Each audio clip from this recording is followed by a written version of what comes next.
Hello, everyone. It's Charlton. Please subscribe to my channel. Tap the notification bell. I'd appreciate it majorly.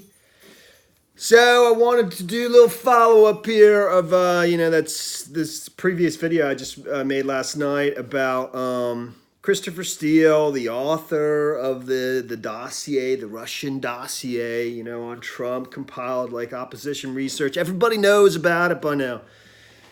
And, the fact that he had a relationship with Ivanka, Ivanka Trump, okay, that apparently began in 2007. There's so much info, so I'm just going to try to tell the story, keep it simple. I don't know how deep I'm going to go into some of these things, but, apparently they met for the first time in 2007 at a dinner. It's very unspecific. The report's out there. It's like 400 some pages, though, and I wasn't able, you can't search those documents, for words or whatever. I'd have to read through the entire thing or scroll through the entire thing to find, references to this, to the relationship between Christopher Steele and Ivanka. But it began in 2007, so let me just, go by the reporting on it. At a dinner. Who's at this dinner? Is this a large dinner with lots of people there and they met for the first time? Don't know. Or a small engagement? Again, I don't know. But, I believe it was in London. That's been reported because that's where he was working. He was still actively part of MI6. In fact, he was the head of the Russia desk of MI6 in 2007. I think he was from 2006 to 2009. Sometime in 2009, he officially retired from British intelligence, went into private practice, started this research group called Orbis Intelligence or something like that with another partner that, successfully prospered, billing out, I think high-paying clients as much as $20 million over the course of, I think, 9 years. I said a few years in my previous video. I was wrong about that. So, but it's not peanuts, but it's also not huge money like we're talking about with my theory. Do I need to say it again one more time? My theory is that Trump and Hillary fixed the 2016 elections. Just a theory, but it's my theory. Okay, it's a theory I happen to believe, but it's just a theory. And, I believe that Hillary Clinton lost on purpose. I can only imagine there's a reason for that, and I assume it's humongous financial reasons. So, but back to Ivanka and Christopher Steele. The reason I'm doing a follow-up today is because, originally it was reported by the New York Times that, I mentioned this quickly in my previous video, that there was going to be new information about Steele, but we didn't exactly know what that was. I was seeing it reported over the Daily Mail, but I'm sure they were taking it from the New York Times. And this is Katie Benner who reported on this. And reportedly, the Inspector General who was preparing this, finalizing this report, Sunday evening supposedly notified on the instructions of William Barr, I believe, the Attorney General. I'll read through portions of it, the beginning of it, so I don't get it wrong. Informed Christopher Steele that they would be revealing things that had previously been blacked out. Okay, in part, one of the things was the fact that him and Ivanka had a relationship, beginning in 2007 where they met at some dinner, but then they continued to correspond by email, eventually meeting in person again at Trump Tower, and maybe even one more time, in fact, to the point where he gave her a gift, some Scottish, I forget what it's called, some significant tartan or whatever it's called, which is like a scarf or something like that, which maybe had some kind of sentimental value, being that Trump's mother was from Scotland. I don't know if Michael Steele is Scottish or he's just English, but Scotland's part of the United Kingdom. Whatever, dude. So, and my first question is why did it have to be why was it national security, or why was that classified? Why is that state secrets that Christopher Steele had some kind of ongoing relationship with Ivanka Trump prior to the entire scandal. Starting in 2007, they remained in touch for a number of years. And I heard a figure last night on CNN, by Andrew McCabe, who I'm not necessarily putting a lot of faith in what that individual says, but according to him, he said his sources, or he was hearing that they knew each other for 7 years. 7 years. I'll get to that in a second, but why was that national security secrets that Ivanka, why did that have to be kept from us? Why is that sensitive material? And I don't see why it is.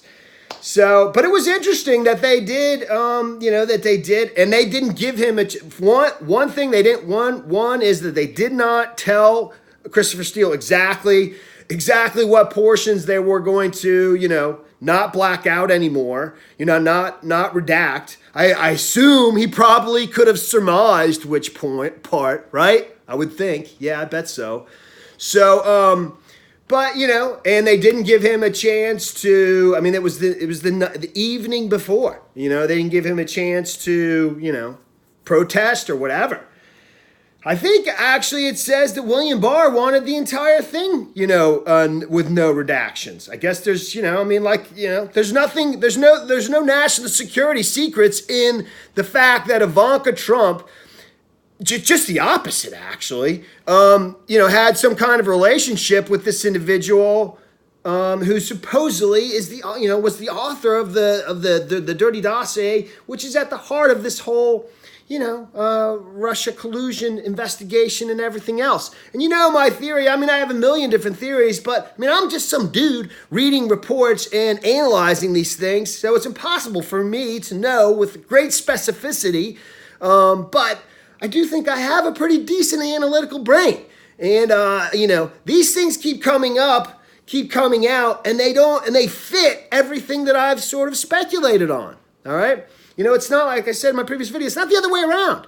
It's not like I'm making my theory fit. It's, my theory and these things fit it.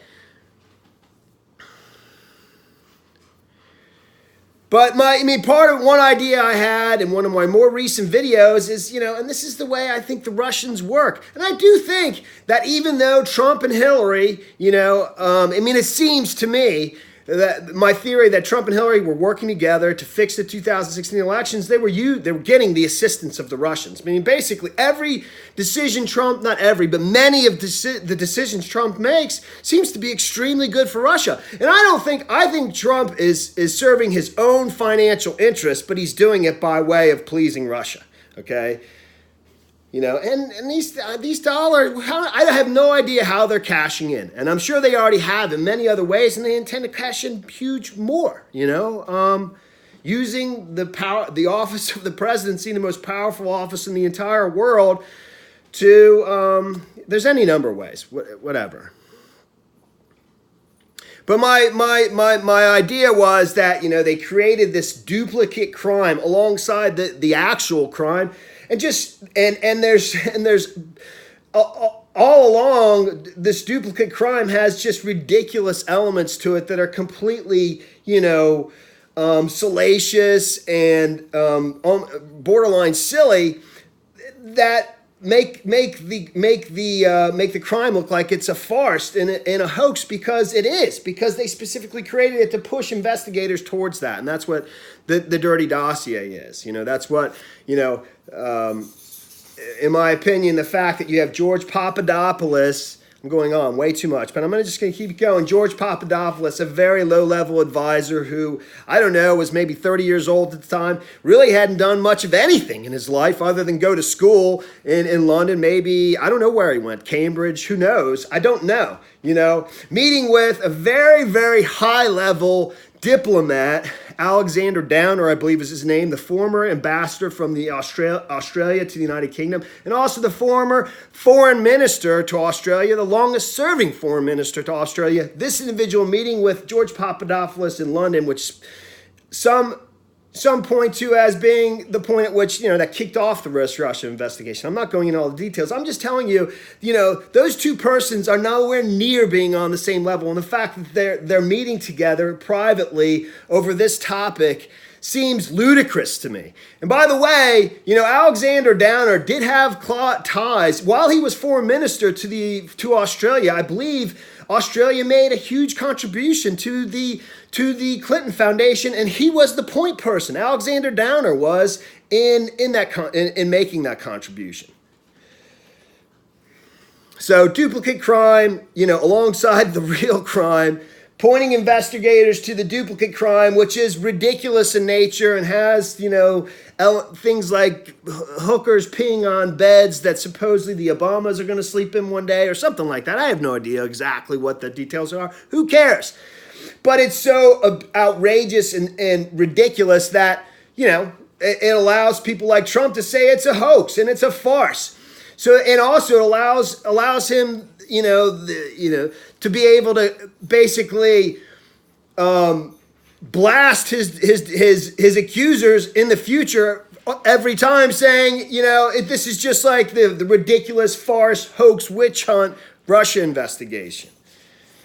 But the fact that you have one of his children, who's part of his administration, Ivanka Trump, along with her husband, who is an integral part of his administration, having a relationship with one of the pillars of the inception of the Russia investigation, Christopher Steele, is pretty significant. And the fact that it was blacked out, I go back to why I started this video at 11 minutes. My goodness.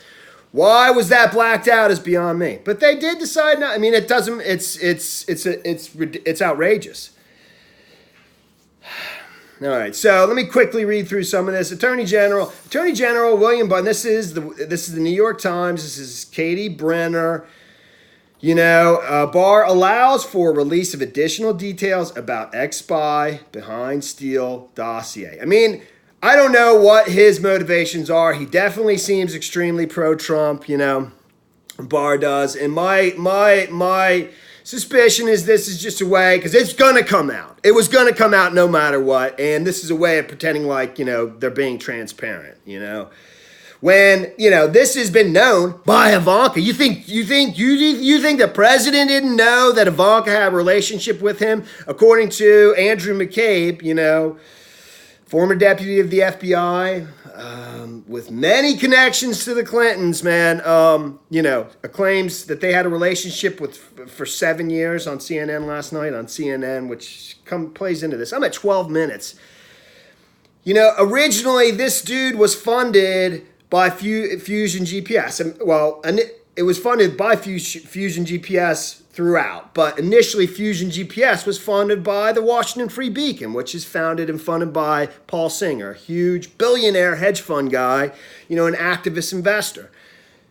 At some point, and they've made it. Paul Singer and Washington Free Beacon have made it perfectly clear, that they had nothing to do with Fusion GPS at a certain point and beyond, and that includes when they had nothing to do with this person being hired.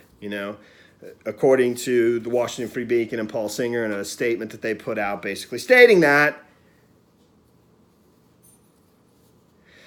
But if I could just stay on point for a second, Paul Singer is also the founder of Elliott Management. Elliott Management recently took a huge stake in AT&T, $3.2 billion, I believe, and in order to basically influence the direction of the company.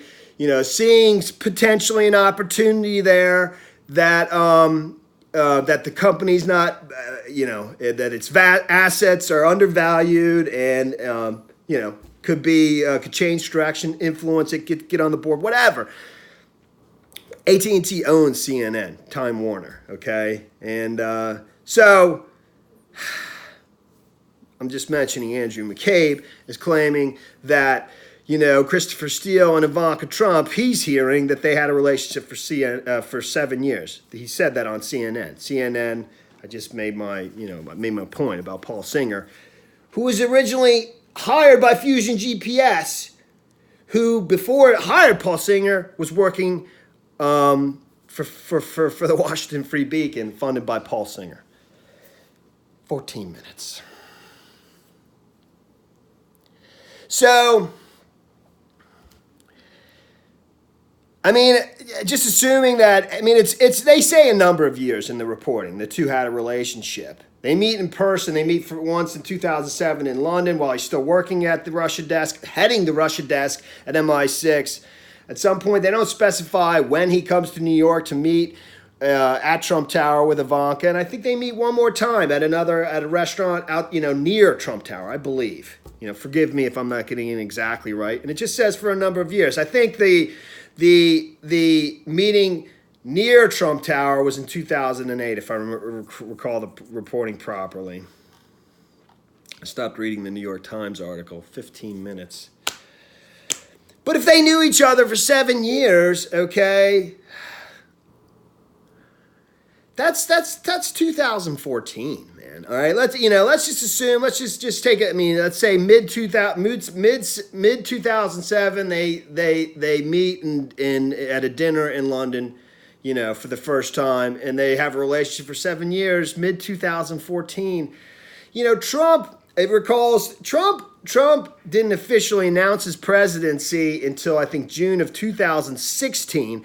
But he was absolutely feeling it out and thinking about running for president well earlier than that. There's a article which I've mentioned many times, okay? The Vanity Fair article about a meeting between David Pecker and Donald Trump. Michael Cohen's in the office about an upcoming edition in the National Enquirer, the cover story of Epstein and Prince Andrew and them talking about that. That was in early February 2015. That would be, roughly 6 months from supposedly, mid-2014 when Ivanka still had a relationship with, and obviously they're not like best friends, but they knew each other, were actually considering working together.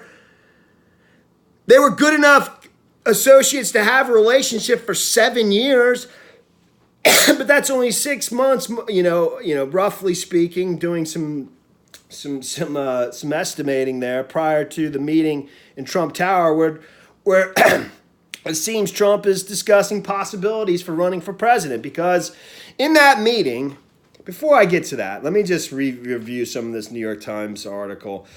Attorney General William Barr recently approved making public details about a former FBI informant at the heart of conservatives' allegation about the Russia investigating, deciding to release information that had been blacked out in highly anticipated Inspector General's report due out on Monday. A representative from the Office of the Justice Department Inspector General, Michael Horowitz, told the former FBI informant, Christopher Steele, on Sunday that the Justice Department had decided to allow for the release of the information to people briefed on this situation, said late Sunday. Mr. Steele was given no details about the information itself, nor was he told how it would affect the report's portrayal of him, the people said. Mr. Horowitz is expected to be critical of Mr. Steele, a British former spy who compiled a dossier of salacious, unverified information about President Trump. FBI officials relied to some degree on the dossier to seek a court order for a wiretap. A former Trump campaign advisor and the president's allies have seized on the issue to make broad claims about the sprawling Russia investigation. The notice to Mr. Steele on the eve of the report's release was highly unusual. Like the other witnesses interviewed for the Inspector General's report, Mr. Steele had earlier reviewed the findings that are pertinent to him, and he was given a chance to comment on them. In this case, Mr. Horowitz's office did not detail for him the additional information and gave him no opportunity to respond for the report to be released Monday. Spokesman for Mr. Barr and Mr. Horowitz declined to comment. Mr. Steele did not respond to a request for comment. Mr. Barr had pushed the FBI in recent months to declassify the entire forthcoming report, arguing it would be better for the findings to be as transparent as possible. That process has taken months and only recently wrapped up. It was not clear why the information about Mr. Steele had originally been blacked out. Good question in Mr. Horowitz's report. Though Mr. Horowitz's office operates independently, the Attorney General and other senior law enforcement officials routinely review its reports to black out sensitive details like information that is classified or involves a continuing investigation. I mean, why would that be classified? I mean, unless it's involved in some other continuing investigation. During his investigation, Mr. Horowitz asked witnesses about an assessment of Mr. Steele by MI6, the British spy agency, and then it continues. I got to get going. I mean, this will be linked in the description. That's the New York Times, Katie Brenner, and I'm getting near to the end of this too, but it's just so like I said in the I was talking about the Vanity Fair article about the meeting in Trump Tower between David Pecker and Trump. Michael Cohen's in the office. Sam Nunberg walks in just as David Pecker is leaving. The details of this are not terribly critical, even though I've gone to this many times, because this seemed to be a critical piece of information. I was always wondering, how did he get Hillary Clinton to lose? And I could never figure, like, was Hillary Clinton and the Clintons totally complicit with Trump? And this is all just theoretical, obviously. It's just theories, okay? Were they complicit early on? Or, when, and how did, like I said, how did Trump get her to lose on purpose? And the numbers, I've gone over the numbers. I've gone over how it's very close. It's not completely, but it's extremely close to being mathematically impossible what happened. When you look at the swing states, the overall, the entire election and the entire electoral map, and she only did horrible. She actually outperformed Obama, okay, everywhere except the swing states. It's like she intentionally didn't campaign there. She intentionally didn't spend resources there, and quite possibly did the opposite, intentionally allocated resources to places she knew she didn't need to win. Again, theoretical. But my point was, this is February 2015. This would be 6 months after supposedly, Ivanka had a relationship, had some kind of friendly business relationship. She was looking to hire, according to the Inspector General's report, looking to hire possibly Orbis Intelligence for, potential projects that the Trump organization might be taking on, in parts of the world. All right. And, but this meeting is only the Vanity Fair, the David Pecker Trump Tower meeting is February 2015, 6 months after supposedly she just had a 7-year relationship with Christopher Steele. It's just insane. Okay. So, but just so you know, what basically took place in this meeting, because I thought this was one way that they were able to, basically blackmail the Clintons into getting on board and losing on purpose and becoming part of the team, and it's also maybe a way. Because I do think working through Russia, what Russia wants. There's lots of things, whatever. So many things Trump has done are extremely good for Russia, whether it's pulling out of Syria, that was great for Turkey and Russia. Totally. Okay. A lot of his efforts in Ukraine, it's all good for Russia. All right. The United Kingdom, Brexit, the United Kingdom leaving the European Union, Russia would love. That's what Ukraine is. The Ukraine scandal, much of it goes back to 2014, just as they were about to enter the European Union, and it got stopped by a pro-Russian president who Manafort basically worked for, did lobbying efforts, and made millions off of.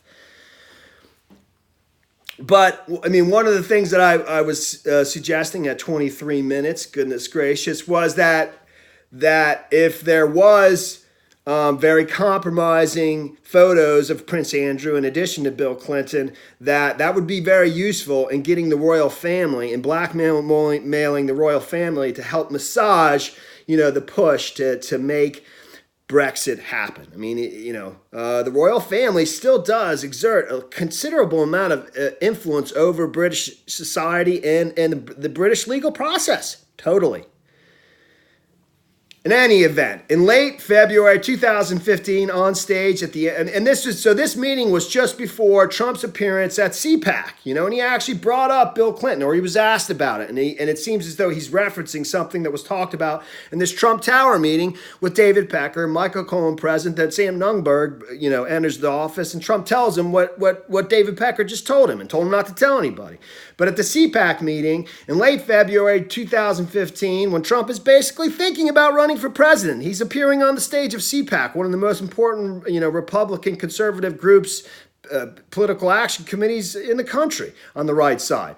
In late February 2015, on stage at the annual Conservative Political Action Conference, Trump, then flirting with a presidential run, was fielding softballs from Fox News host Sean Hannity when a lightning round of questions turned to a favorite topic, Bill Clinton. Nice guy, Trump said. Got a lot of problems coming up, in my opinion, with the famous island with Jeffrey Epstein, he added, seemingly veering off topic. Lots of problems, quote unquote.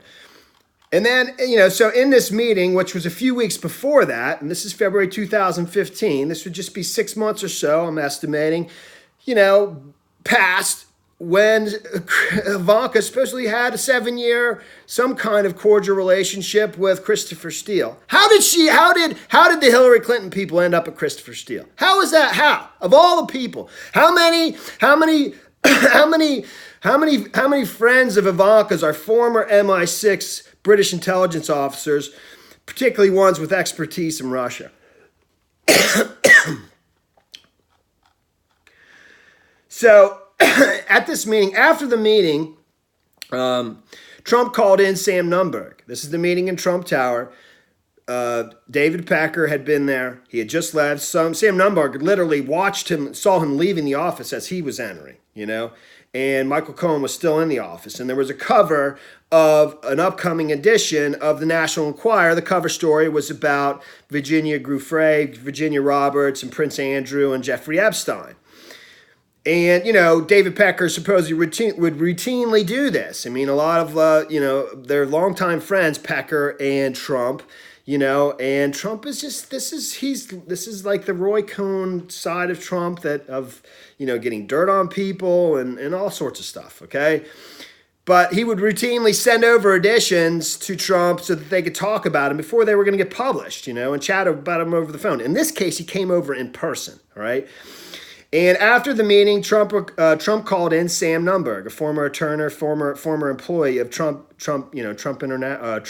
Trump Organization.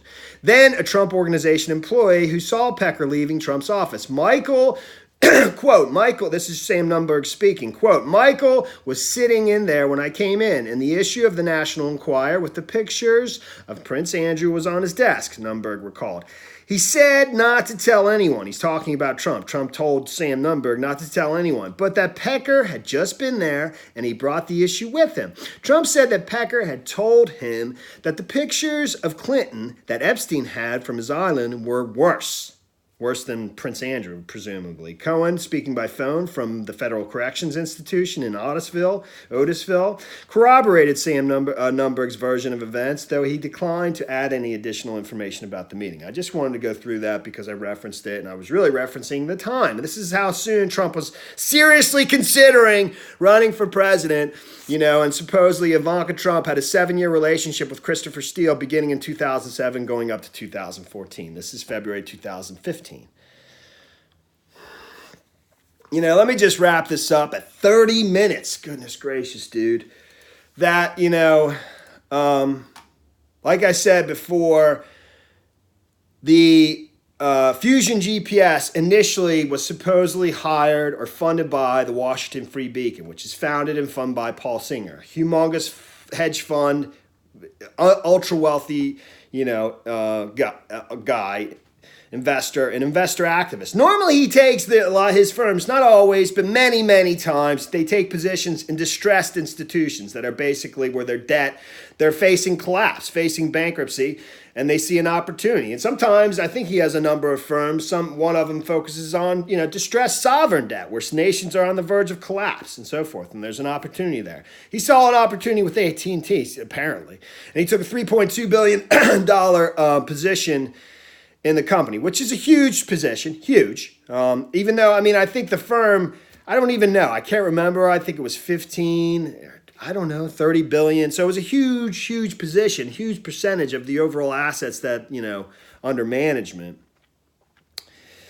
But like I said, AT&T, as soon as it happened, I'm like, when I saw Elliott Management, I'm like, Elliott Management, who's that? I saw the news breaking on CNBC. I looked it up quickly. I saw Paul Singer. I'm like, who's Paul Singer? I know that person. I just saw him. I was just reading about that person. Who is that person? And when I looked it up, I quickly realized that he was, the founder and the main funder of the Washington Free Beacon. And it recalled all the things that I had just recently read about Fusion GPS. And again, like I said, they adamantly, they deny having any knowledge or having anything to do with Fusion GPS beyond a certain point, and when it was working with, when it had hired Christopher Steele, once the Hillary campaign and the DNC supposedly started paying for their services, Fusion GPS. But, it's just funny, because, CNN, this is corporate media. Corporate media is, it's a business, okay? And they're driven by profits and money, okay? And huge investors in those businesses exert quite a bit of influence, like the total influence, because it's about making money, And, like I said, Andrew McCabe is that's where I heard, he's the one who said, and he didn't really cite anything specific, but he said he was hearing something like that Ivanka and Christopher Steele had a seven-year relationship, going on 7 years. And so I just happened to, quickly look up the AT&T deal and see how that's going, and, a lot of big Wall Street money, they like Trump quite a bit. They don't like his opposition, particularly, Elizabeth Warren, and for good reason. Not good reason like good for you and me, but good for their own reason. But, it just cracks me up, that, and where that is. And I'm not here to report on that or whatever, but just a few of the headlines. It says AT&T lays out 3-year plan. This is a 3-year plan, like in response to some of the recommendations of Elliott Management, founded by Paul Singer, who I've been talking about.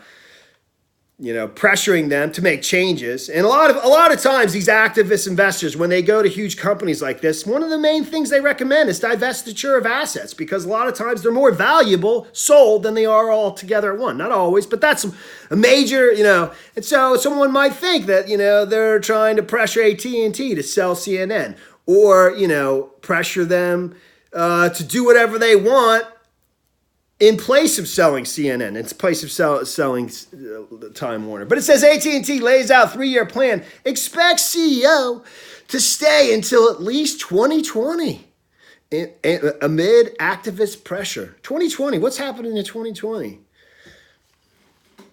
I saw another article here, right? Another article. It says Singer, and this is Real Clear Politics, dude, which has completely gone off the rails, dude. That article about the whistleblower and the person who actually, wrote that article, if you look into that, dude, some of these people they're totally psycho, and they've actually been, they've been, sort of made mainstream with these extremely hardline, just outright outrageous views, on Muslim people and others that are just terrible. That, a few years after 9/11 seemed a little bit more, the public was, was okay, willing to accept because of what had just happened. It was such a terrible, terrible thing. So many lives lost.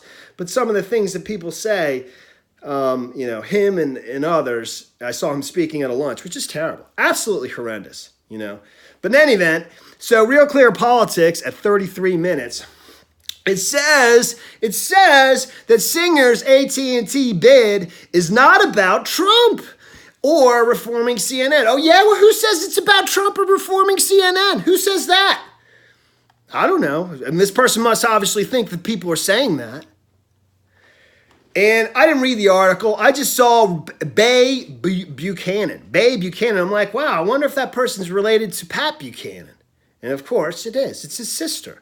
All right, Pat Buchanan everyone knows who Pat Buchanan is, but Trump's original, first, flirtation with running for president back in whenever. I don't know when. If you watch the documentaries where he was considering becoming like the leader of the Reform Party, which began, I think, by Pat Buchanan, that was his first thing. but that's who wrote this article. Babe Buchanan, the sister of Pat Buchanan, says, quote, the title, Singer's AT&T bid is not about Trump or reforming CNN. I mean, who's saying that AT&T's bid, Paul Singer's AT&T bid is about Trump? Who's saying that? Or in reforming CNN? And that's the story there, dude. So long. Sorry, man. Probably going to upload it because I'm going to redo that. I don't think so. Thanks for watching my videos. Please subscribe to my channel. Give me a like down below. I'll see you in the next video. There's way more. Later, man.